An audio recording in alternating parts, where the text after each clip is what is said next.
So let's look at Xbox and PlayStation's content delivery for the year 2024. If we evaluate it very well, it's obvious that because Xbox pretty much went ahead and became OP, having spent $79 billion, that their content delivery is pretty much, superior than PlayStation's. Now, PlayStation doesn't seem like they're going to be sitting there and not doing anything.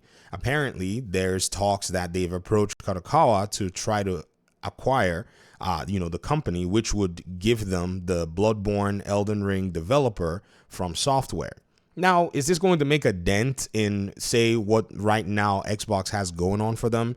The answer to that is actually no, simply because there is one major metric that we're looking at here, and that is the sheer amount of content that both of these platform holders are able to deliver. There is no way, in my opinion, with proper management, that PlayStation can catch up with the amount of content that Xbox is capable of delivering.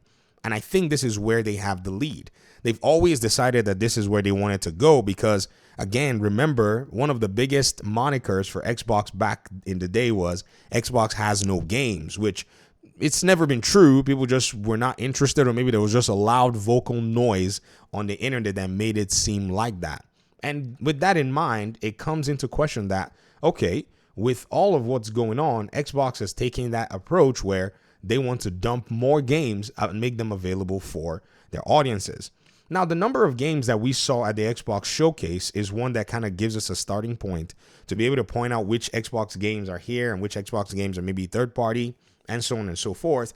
But I think we can also narrow it down to this fourth quarter of this year, which is probably another quarter in their own, fiscal year. And so far, so good when we think about just the Call of Duty, Indiana Jones, and then when you move into February next year, Avowed. I think that by itself is a very solid combination. It does have what I think is a plethora and a good diverse number of games that Xbox can offer. So with Call of Duty itself and Black Ops 6, what has it yielded? What has been the result so far of that game in terms of its own, reach and in terms of its own, impact on Xbox's, entire portfolio?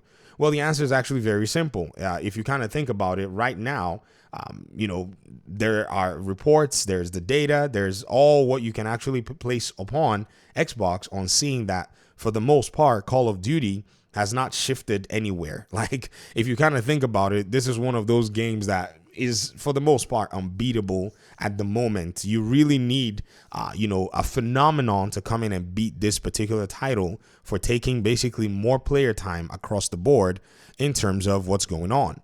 Matt Piscatella posted the results in terms of player usage, top 15 games ranked by total active users on the week ending November 2nd.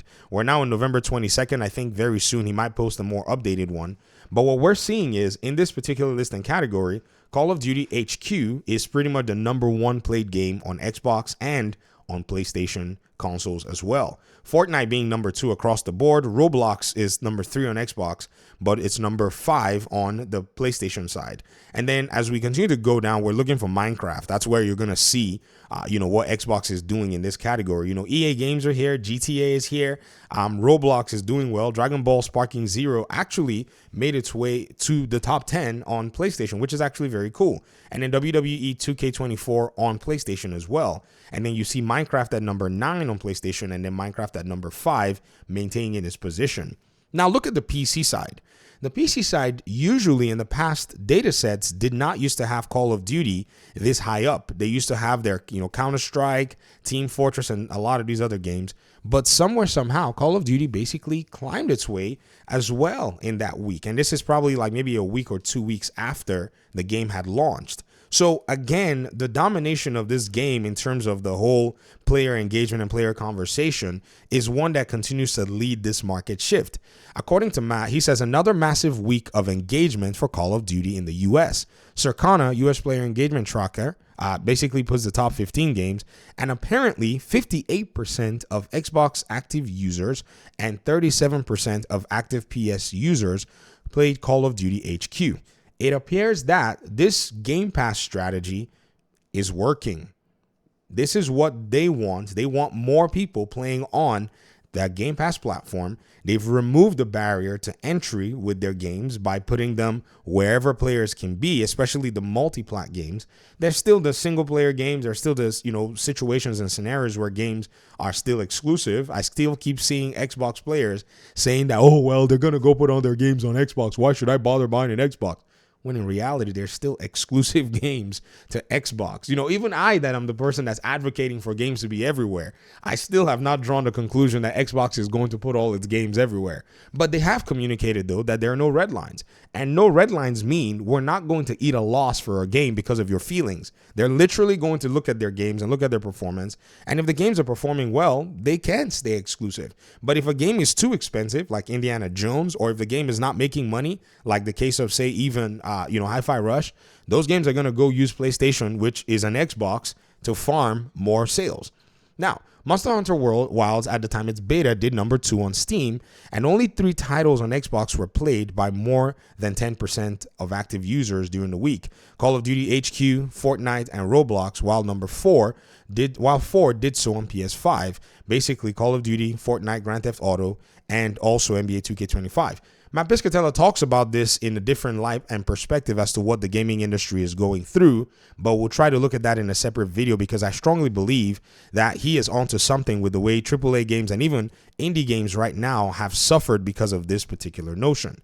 Another thing, too, is when you think about right now, even with PlayStation's side and how they're going to go ahead and deal with all of this, their Lego Horizon game has not necessarily taken off from the ground. I don't know what the, sales will look like on, the Switch, but it didn't seem like the game really did hit on the PC platform. Now, it was a game that I really was anticipating releasing, wasn't anticipating playing it, not a Lego player. But again, you can see the low sales on PC. You can see, again, the niche level of the game, pretty much put the game on the, radar where it has made its way to, the Nintendo platform, pretty much confirming and affirming that PlayStation needs to continue to lean into its third party because no one, on their platforms, I won't say no one, because most on their platforms are busy with other games. So the strategy's got to change for them drastically. I'm talking day one in terms of their launches, removing the block that they have in other regions. They can use PC